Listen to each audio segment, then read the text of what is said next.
Do you have a relationship with your future self? I know that sounds like a crazy question because your future self is in the future, right? And you're in the present. But it is possible to have a relationship with your future self. And when you have a relationship with your future self, it benefits you immensely. There are experts in the field of psychology that have done extensive research on this, and they really believe that if you have a relationship with your future self, you're going to have an easier time achieving your goals and being successful in general, and creating the future that you really want. So most people think about the future self as another person, somebody removed, different than themselves.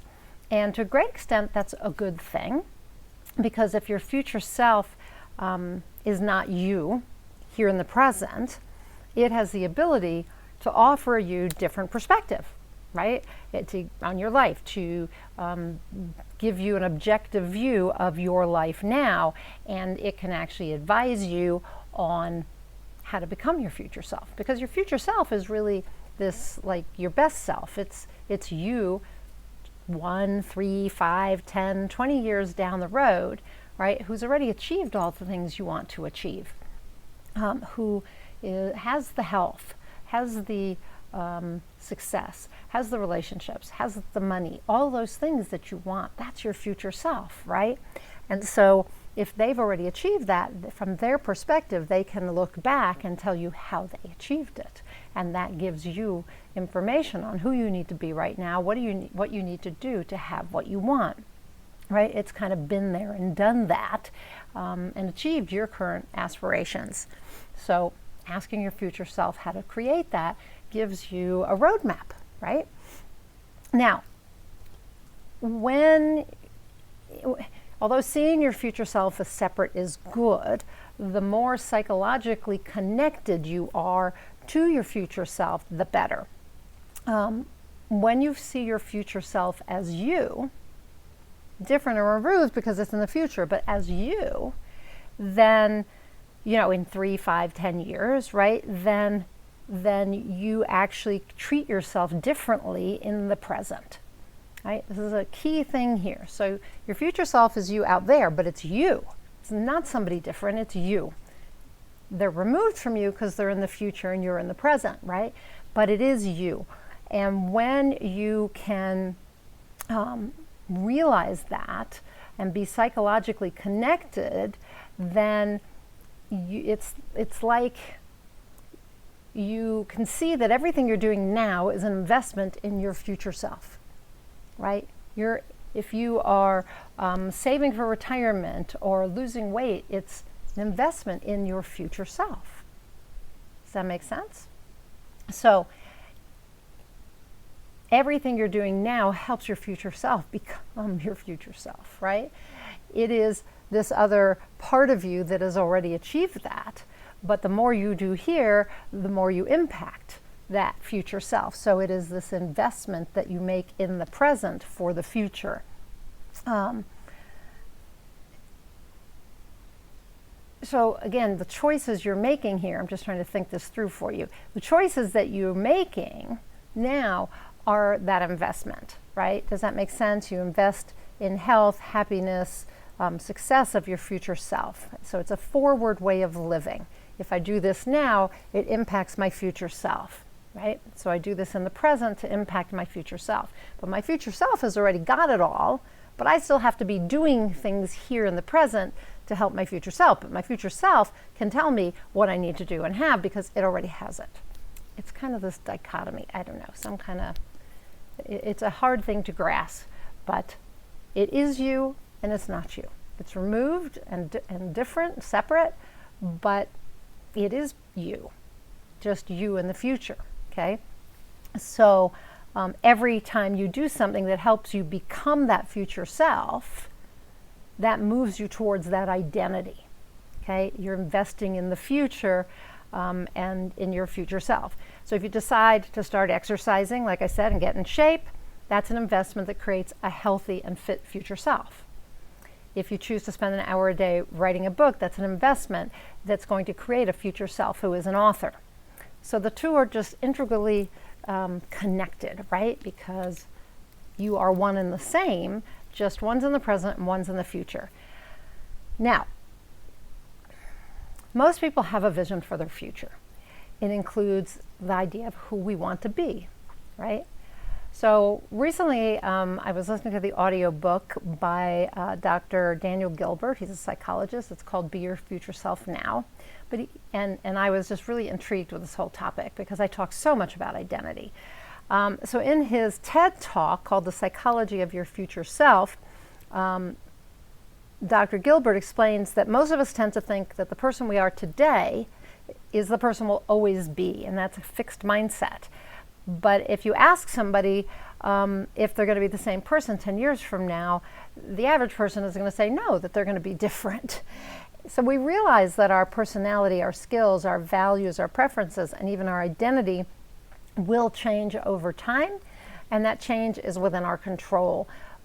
So when you decide who you want to become, who you want your future self to be, you can move in that direction. Okay, so we believe we can and we will change, but have a harder time seeing the potential in the future. And that's because it's more difficult to visualize the future than the past. It's easier to remember than it is to imagine. So Gilbert says that he and some other experts also call this the end of history illusion. So we're aware that our past self is different than our present self, but we struggle to see that our future self is different, right? So the past is different than our present, but our present self, we can't align that with the future self. We see the future self as something that doesn't exist, right? Who we are right now, we see as real and finished version, and we don't see that future self is going to be any different than who we are now. We see it as us right now, but it's not. It's just like in the past we were different, in the future we will be different. So when you see from this perspective, the future self is basically the same as who we are today, only better, right? Because it has already achieved all those things we want to achieve. So the main point here is that to reap the benefits of a relationship with your future self, you have to start by acknowledging the difference between you and the future self and distinguish between your past, current, and future selves. You're not the same person as you were a year ago, for instance, and you're not going to be the same person in a year. So once you've done that, you can begin to imagine your desired future self. So Dr. Gilbert explains that the first step is imagining this future self. So, who do you want this self to be? You get to decide. What are their mindsets? What are their habits? What are what's their life like, right? But as part of this exercise, you have to set really clear and specific goals for your present self and see your future self as having already achieved them, okay? And finally, you have to decide to be your future self now. So you take on the identity that's consistent with your future self. Right? I'm always talking about identity. Your identity drives your behavior, and it also dictates your values, your mindsets, and eventually your personality. So if you begin acting like the future version of yourself, your best self, you're going to become that person in the present. So to become your future self, see your eyes through your future self's eyes. From their perspective, how do you need to change? What do you need to do to realize your dreams? You can ask these questions in a visualization. Visualization is awesome, and even Dr. Gilbert talks about it. Just visualize with feeling, as always, right? Or you can journal about this and have a conversation in your journal with your future self, and that future self is going to be happy to share some advice with you. So as long as you're connected to your future self, you're going to make decisions that provide that long-term reward, not a short-term reward. That's what happens when you're disconnected from your future self. You're going to be looking for short-term gratification rather than long-term gratification, okay? basically, you're going to set goals and imagine who you need to be to achieve those goals, right? And you'll intentionally choose to be the person who can do the things who will create your desired future, create those goals being achieved. That's called, this idea of developing yourself now towards achievement of a future goal is called deliberate practice. And research demonstrates that deliberate practice helps you shape your future self. You want to have a direction for your growth. When you have a clear goal of where you want to go, then you're going to be more likely to behave in certain ways that help you grow in that direction. I'm thinking. So there's another thing in positive psychology that's called prospection, and it's the idea that we're not driven solely by our past. We are drawn towards the future, the vision of the future. And so your present behavior is shaped by your view of the future, right? So if your future is clear and you know who your future self is going to be, and if it's all inspiring and it's believable, you're going to align with that and be that person now, okay? So we don't want to be defined by the present, but by who we want to be. Dr. Carol Dweck talks about this a lot. So we want to be defined not by the present, by who we are right now, but by who we want to become. Okay, we're in a constant state of becoming. So your desired future self will be the thing predicting your current behavior, not the past. Too many of us think the past is going to do that. So when we come from this perspective, when we're thinking about the future self and trying to align with our future self, we're going to take bold action toward that future that future self is experiencing. And then when we do that, we're going to be able to see ourselves change, right? It's going to create a new identity for us, right? Because we become the future self. So we identify with that future self. So I apologize for my puppy barking.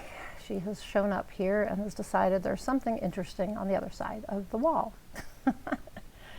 Anyway, she doesn't know who her future self is yet. Anyway, I am Nina Amir, the Inspiration to Creation Coach. I hope you found this video inspiring and motivating and useful. I talk about identity all the time, and I just love this book, How to Be Your Future Self Now, because really it's all about identity, about aligning with your future self and becoming it now, being that person now.